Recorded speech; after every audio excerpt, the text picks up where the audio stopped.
Hey friends, welcome to Sassy AF TV, Season 2, Episode 23, Sales is Sexy.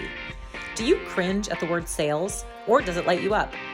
This week's guest is Lauren Wells, and she and I had such a fun conversation jamming about all things sales. Lauren feels passionate about teaching entrepreneurs how to show up with confidence and curiosity so they can create the business of their dreams. Why does sales get such a bad rap? After all, we are all consumers of products and services on a daily basis.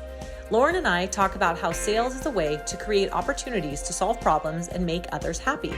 When you are confident in what you offer and you are curious about others' needs, sales becomes a fun process.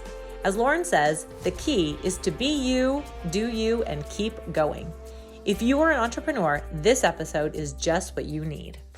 Welcome back to another episode of Sassy AF TV and the Sassy AF audio experience. I'm Hallie Avolio, and my special guest today is Lauren Wells. She is a sales coach for entrepreneurs, which is something so near and dear to my heart, having 20 years in the sales industry. So Lauren, welcome. I'm so happy you're here, especially as a local Santa Barbara girl. So fun. So thank you for being on the show today. Yeah, I'm super excited to be here. And I think like what you said, it's super fun to talk to another person who has that like sales background. It's not very often. Yeah. I know a lot of people think of sales as like this dirty word, like, ooh, I don't want to do sales. I want to have my own business, but ooh, I don't want to do the sales part. No, totally. And that's actually really funny that you say that, because I was just talking to someone the other day about how when you get into having your own business, like whether you know it or like it or not, your like number one job is sales. Right. Like if you don't have sales, you pretty much just have a really expensive hobby. And so, true. You know, like it's not, and you know, we talked a lot about how being salesy is often seen as a bad thing, but like what if it isn't a bad thing? Like salesy is just part of your business. Like it's not, meaning if you look at salesy as like aggressive and pushy, then yeah, that's definitely not good. But you should be salesy. Like you should go out there and, you know, try to help as many people as you can. Right. Well, and I think it's, sales has so many components, right? There's this archetype of this negative, like used car salesman sort of persona, right? That's who we all picture when we think of sales. And you're like, oh, that person, or the person knocking on your door, trying to push whatever product it is. But it's really not about that. It's really about, like you said, it's about sharing. It's about explaining what it is that your service or product is and how it could potentially benefit the person that is your customer. And truly, we live in a consumer culture where we are all buying and selling all day long. Whether or not we think of it in those terms, that's what we do all day long. So to put to have this kind of negative association with the term sales it's just a false perspective, in my opinion. Yeah, no, for sure. I think that like I'd say the kind of like trendy thing to say right now that I see everywhere is selling is serving, which, you know, I agree with, but I actually feel like it's just about showing up. So like showing up for when you get on a sales call or a demo or whatever it might be, however your sales process works, it's just about showing up to help like guide that person through their current situation and get them to the place where they feel comfortable enough to like make a decision, yes or no. So it's not like you're going on to every single call being like, I got to get a yes, I got to get a yes. Just like showing up to actually help that person.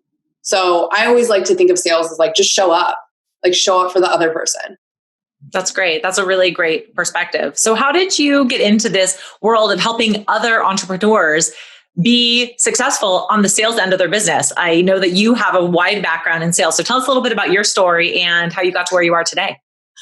I feel like I got into this kicking and screaming, to be honest.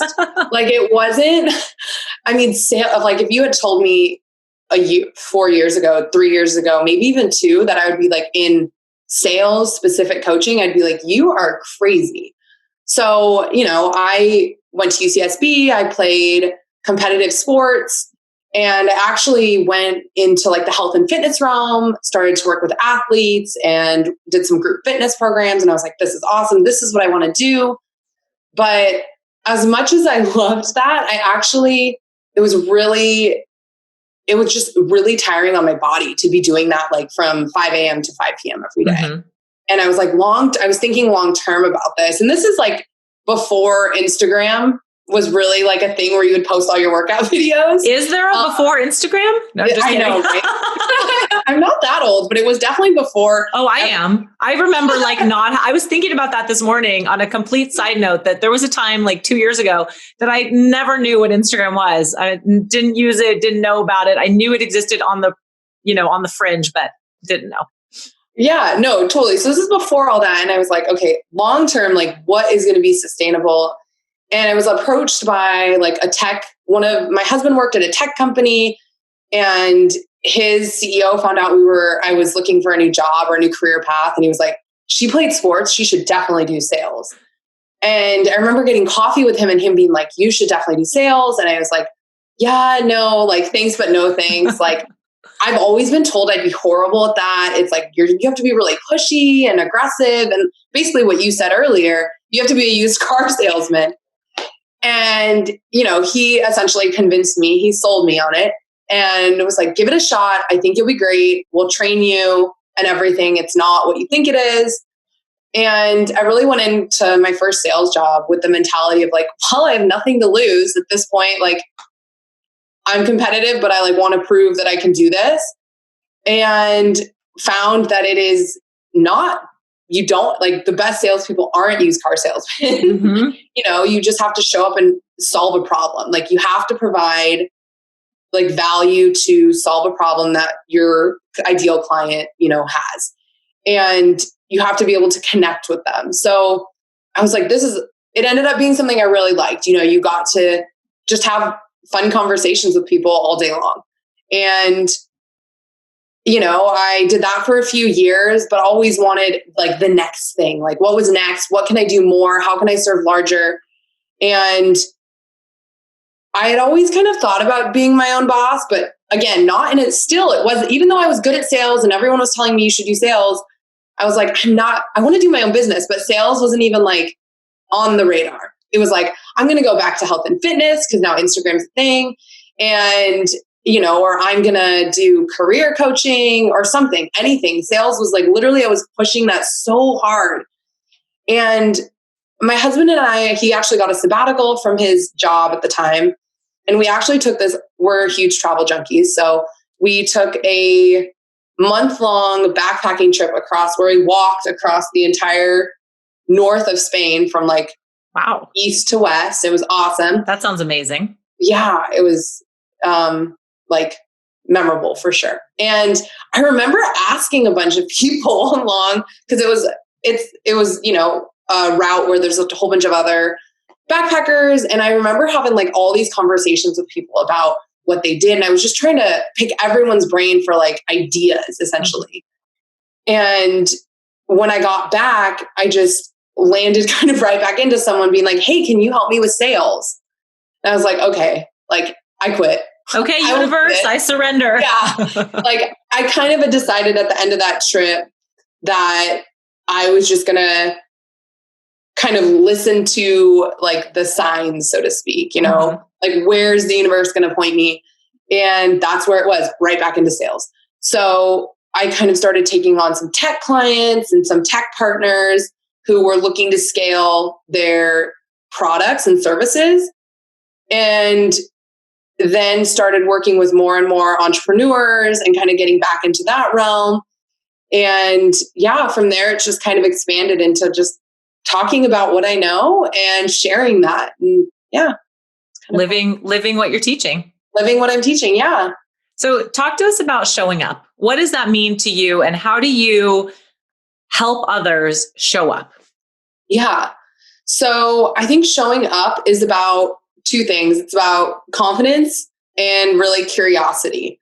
So specifically with sales, but really in like any business, for any business owner, it's like about confidence and curiosity. So showing up with confidence in, your offer, in how you can help your ideal client make that transformation from, for example, if you help moms build businesses, how you can help a mom going from, building a business with kids at home to, having the freedom to be with her kids all the time. Mm-hmm. Like how you're helping make that transformation. So showing up in like your confidence to help your ideal client through that transformation, but also, you know, showing up on a sales call, for example, because that's what I do, with confidence that you're the right person for this person, like that you can help them, like not your competitor, not the person down the street, that you are the person that is meant to help this person in whatever capacity you do. So I think it's really having that confidence and not letting the fear of like, there's not enough people in the market. You know, they could just go and do this themselves. They could find someone else online. What if I can't get them results? You know, the imposter syndrome stuff, like kind of blocking all of that out. And what I, you know, find helps me, everyone's different, but for me, and I know you're probably a bit the same, like I love working out in the morning. All my like creative energy and all my good thoughts come from my morning run or my morning workout. And so I tell people that I work with, like in your workout or in your morning routine, whatever that is, set a morning routine and write a mantra every week. And I know this is like starting to sound a little woo. No, you're speaking my language. I know. I love it. But I do. You have the affirmations, mantra, same thing. Yeah. I actually write that in my journal. I write mantras every morning. Really? Yeah. I do both. Yeah.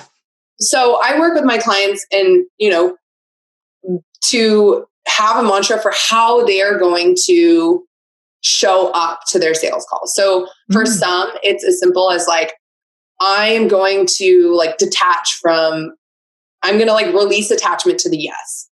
And so instead of focusing every call on like, I got to get a yes, they like in their morning routine, write that they're going to release attachment to the yes. Like they're just going to focus on the other person and asking questions.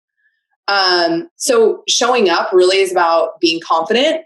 And then the second part of it is about being curious. So when you're in like the beginning phase of your business, or say you want to start a business, being curious about like, okay, what problem am I equipped to solve? Because I genuinely believe that I work mostly with women, so that every woman has a unique problem that they can solve with their gifts and their talents. And so it's like being curious about like, who are those people? How can I help them? What can I, you know, how can I show up for them? And then when you're, you know, getting on a sales call, being curious and asking the right questions. So not just, I'm a little bit different in that I don't believe in like a sales script. I actually like, it makes me kind of cringe. I believe in like there's a certain way a sales call should go, but the best calls that my clients have are always, one, when they're on video, and two, when they just pretend like they're talking to a friend or a parent who has a problem that they're coming to them with and they need help. Because that's when you ask the questions. That's when you ask like the unfiltered questions, the uncensored questions. Like you're not worried about coming off as like pushy because you're coming from a place of like genuine care for the other person.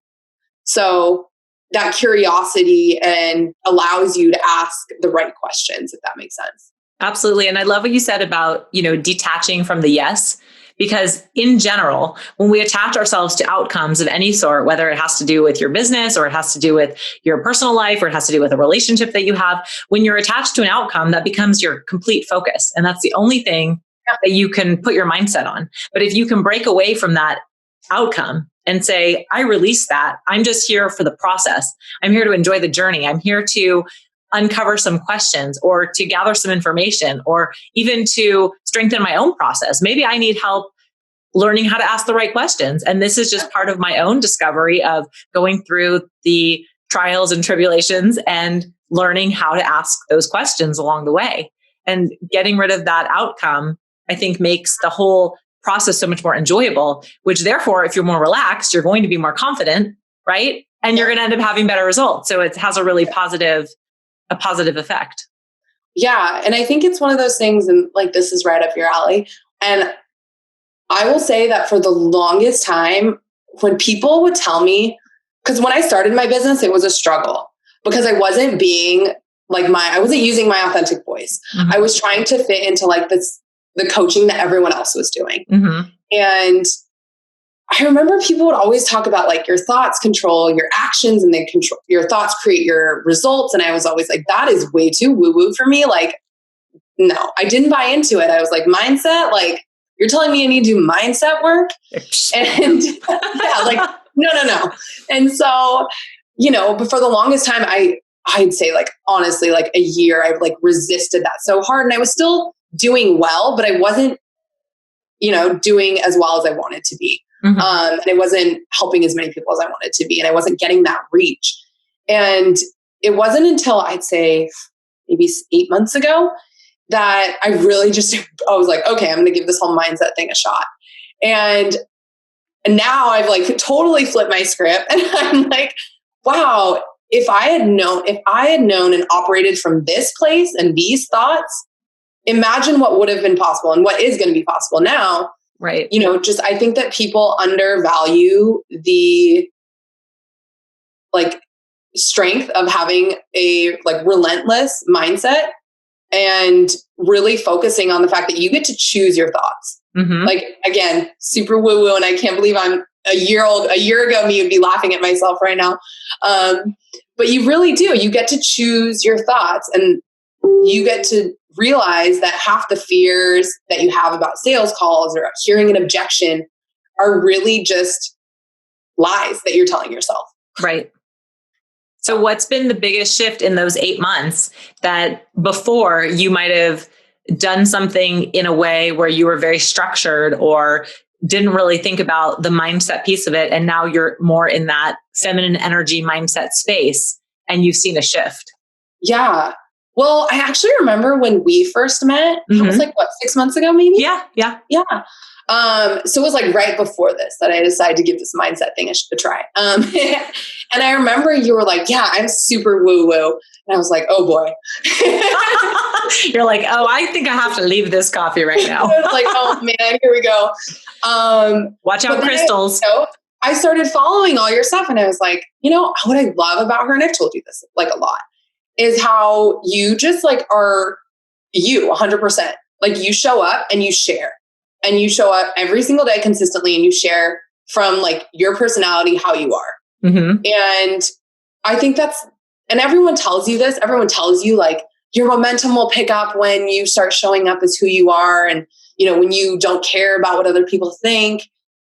And again, it's so true. Like the second I stopped caring about like any negative feedback I would get from that one person who I call them like the like person A, like the people that are always just gonna hate no matter what, or right. That one person who just throws a comment that you're like, oh man, like the second that you realize that you're not showing up for them, that you're showing up for that one other person or those 10 or 20 or 50 other people that actually take huge value away from like the 5 words that you said, it really shifts. So, and you get more confident and then you just really stop caring about what other people think. Like, I think everyone cares to some extent, right. But when you just show up as you every day, I guess that was a huge shift. And like the impact of that has allowed me to put more out there, to like create more resources, to ask for more, to, share more, and really to like, I have a Facebook group and showing up for them and wanting it to be like more valuable than some people's courses or some people's offers. Because like, I don't think you can give enough value away for free. Like people if you could, people would be really successful without investing any money. But the reason people aren't is because they need that extra accountability and step. Right. So and like, why not show up and give it away for free? Right. Well, I mean, you look at somebody like Gary Vaynerchuk, right? Gary V is like the king of giving. Everybody loves it. Who doesn't love Gary V? I mean, granted, he's abrasive and he drops F-bombs like going out of style, but I'm down. I'm like, fuck yeah, Gary V. But I love his whole take on, we just have to give. What is it? Jab, hook. Or I don't know how many jabs in there, but basically, keep showing up, keep giving it away, because then when you're ready to make that ask, when you're ready to get the commitment for whatever it is that your service or product is, your audience will do anything that you want because you've shown up so generously. You can never go wrong showing up in that generosity. And I love, we talked about this before we got on the call today. You recently had a post where you said, be you, do you, keep going. And I think that's so cool because that's right in alignment there. It's like, show up as you. And even when you falter or have a misstep or whatever, or you feel that little bit of self-doubt, just keep on going. Right. Yeah. Yeah. And I mean, I feel like that applies to life, business building, and sales really as well. Just the keep going part, I feel like is the be you and the keep going. People do that, do what they want a lot, but it's like continuing to be yourself and keep going, even when haters going to hate, like, is key. Yeah. Yeah. One thing that I find to be really interesting, especially, so my sales background started, way back before Instagram was even a thought in anybody's mind, like way back before Mark Zuckerberg had even dreamed up Facebook. I mean, that was a long time ago. And I think about if I were to be starting in sales now, it's a completely different climate. And when I started in sales, it was all about activity because it was showing up in a different way, but it was like physical activities that you do. So it was either literally knocking on doors or picking up the phone and, dialing for dollars. That's what we called it. But it was like, how many calls could you make in a day? We didn't even send emails back then. How many letters could you put out? How many doors could you knock on and drop off cards and get the conversations and get the sales meetings that way? And, it was a numbers game, really. Yeah. And yes, there would be, of course, people that would say no, but it's like the more people you ask, the more opportunities for yeses, right? But now I think about social media, and there's so many ways to show up, but there's also so many more ways to theoretically get rejected or get lost in that noise. And I'm curious what your take is on that, because it's really easy from a sales perspective to either get caught up in how many likes do I have and how many comments, which don't equate to sales. How many followers do I have? But that's not really bringing in the dollars, or getting sidetracked by worrying about, the negative comments that can come at you, which who knows what kind of troll it's coming from. So what is your take on that? Yeah. So it's so funny. Sales, I feel like still is a numbers game, but like you said, there's so many more ways to get like a negative kind of right now. And what's funny is I think everyone kind of, to some extent, is like, oh, likes, followers, like comments. But what you have to remember is someone is always watching, even if they're not commenting. Like, I'm not a big commenter in general. Like, everyone engages differently. Right. So some people just like are like silent stalkers. They watch all your stuff. They won't like it. Yeah. Right. They won't like it. They don't do any of that, but they're watching, they're reading. So I think that is something that you have to always remember, is someone is always watching, even if they're not engaging in the like mainstream sort of way. And an example of this, actually, this is really funny. This happened earlier this week. Someone was looking for someone to talk about sales in one of their groups and to one of their masterminds. And someone tagged me and was like, Lauren Wells, this is like right up, this is her area of expertise. And I was like, I have no idea who this person is. And I was like, this is my area of expertise. But I looked at our like history. I was like, I've never chatted with this person. She's seen all my stuff, but she hasn't commented. And I was like, if that isn't a reminder of how people are watching always, like, I don't know what is.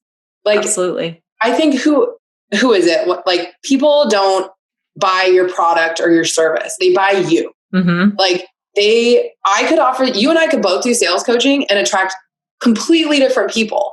People aren't signing up to work with me because, I'm going to get them X result.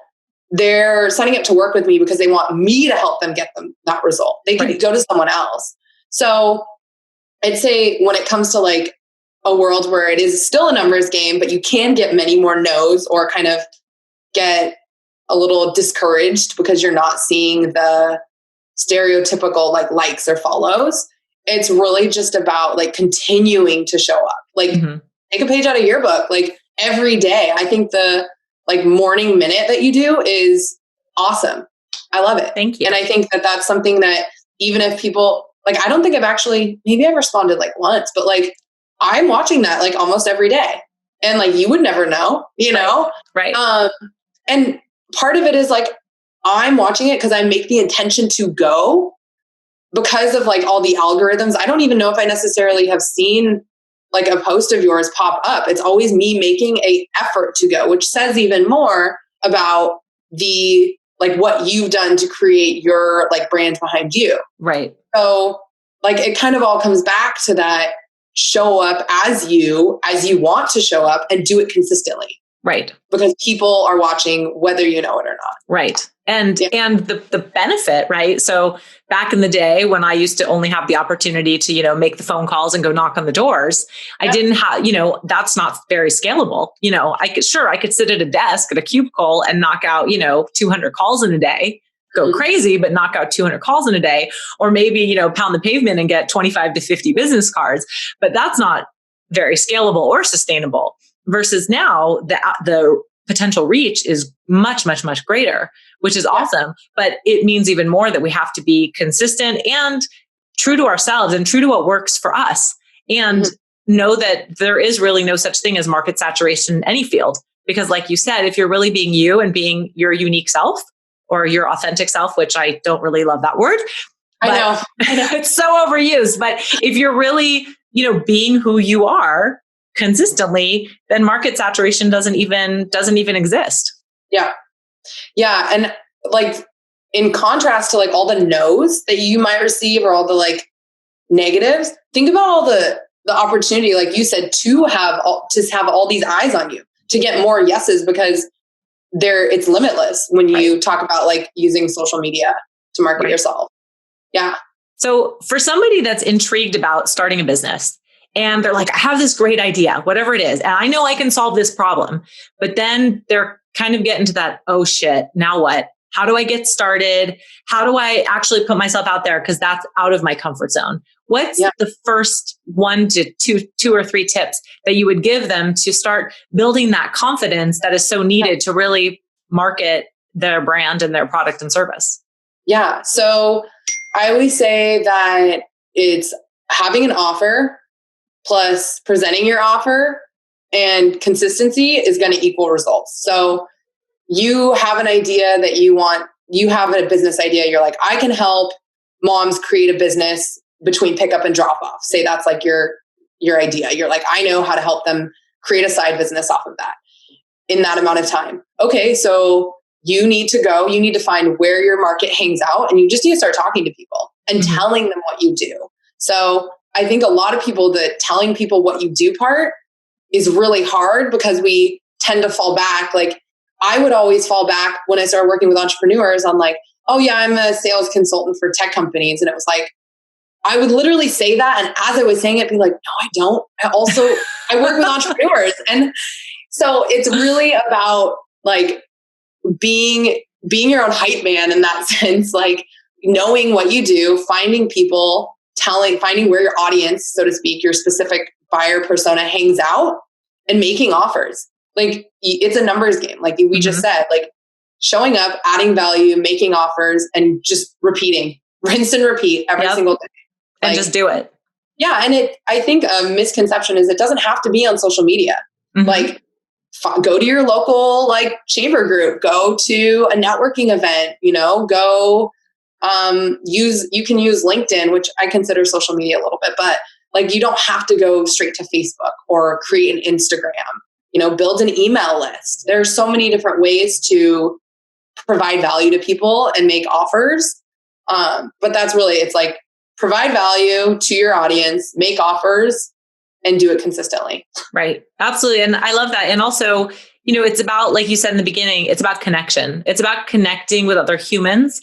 And when we take out that disconnect, when we pull down that wall that shields us from really being who we are, and we just realize that our intention is just to connect with another human about something that we are interested in or passionate about, then it's just like talking to a friend about anything you might be talking about.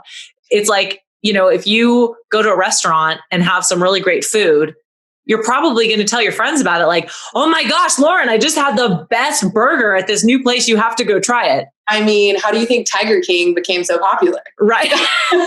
Right. Like, there's like a prime example. Like my husband was told by friends, we were then telling people like, you have to watch this. And the enthusiasm people had for telling us, right, we have to watch this show. Our life will not be the same. Right.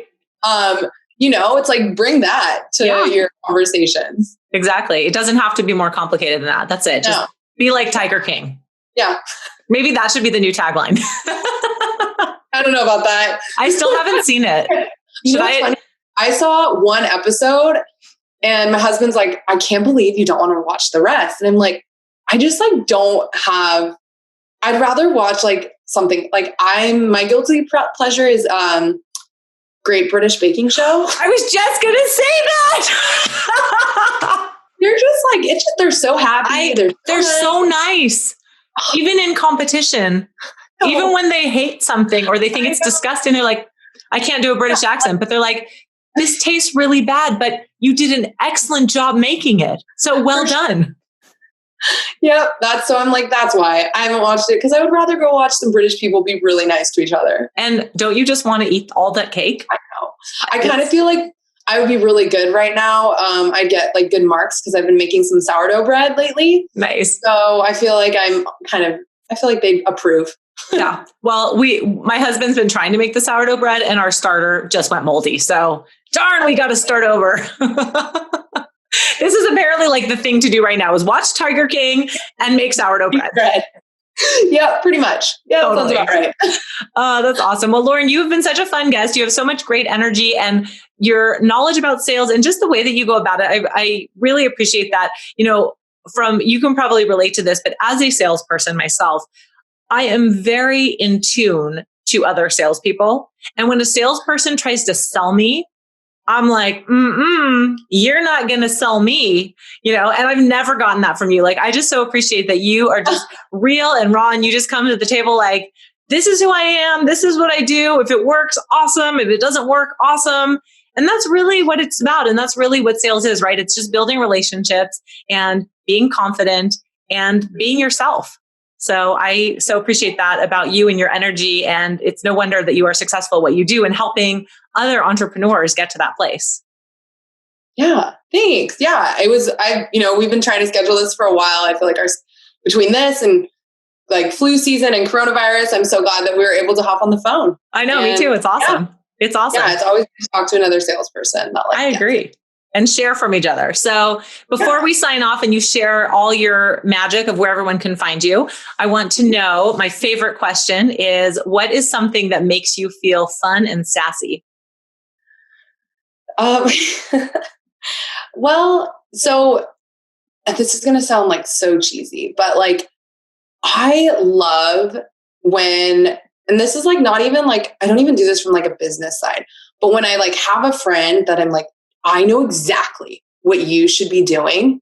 And then they do it like, as far as like a business, and I'm not like working with them, but I'm just like, I know exactly who you should serve and you would kill it like that. And then seeing them crush it, just that makes me so happy. Oh, I love that. If it's not that, then it's working out, but that's like a pretty boring one. That just makes me feel strong and empowered. There you go. That's cool. I really do. Like, I love when I like see people in alignment with what I feel like they're supposed to be doing and how they're supposed to be showing up. Like, and knowing that like I help them not like build the business, but like get that idea or give them that confidence and that push to like take the leap. Like, that makes me so happy. Well, and having that gift to be able to be in tune with other people in that way and to shed light on something that they're truly going to be great at is a very special gift. So that's an awesome superpower. So why don't you tell everybody where they can find you and how they can connect with you after they have fallen in love with you watching this interview? Yeah, so you can find me on Instagram at Lauren Walker Wells or on Facebook at Lauren Walker Wells. And I actually have, if your sales is something you're struggling with, or you just like want to learn how to be like, how to bring your authentic self to, I said it, authentic self. It's like, that's how I feel about selling is serving. I'm like, if you're looking to figure out how to just like show up as you and get people to fall in love with you, you can join my Facebook group. We talk all about this. It's called Closing with Confidence. Awesome. Well, I'll put all the links to your Facebook, your Instagram, and your Facebook group in the show notes so everyone can find you there. And thank you again for being here. I'm glad we made this work. And I'm just so excited to share your gift with the rest of the world via this show. So thank you for your time and for your energy and for all that you put out there and all that you do. Yeah, thanks so much for having me. It was really fun. Yeah, it was fun. Well, thank you everyone for being here for another episode of Sassy AF TV and the Sassy AF audio experience. I look forward to seeing you next week with another episode. Talk to you soon. Bye. Well, the real question now is Tiger King or the Great British Baking Show? You know my vote. I hope that this interview helps shift your perspective on how to approach sales in a way that is simple, sustainable, and fun. And don't forget sexy. Thanks again for being here and tuning in for another episode of Sassy AF TV. It would mean the world to me if you would leave a comment and take a screenshot to share it with your tribe on Instagram or Facebook. Don't forget to tag me at Sassy Healthy Fit. Then make sure to head over to sassyhealthy.fit and sign up for our mailing list so you always know the latest and greatest in sassy fun. See you next time.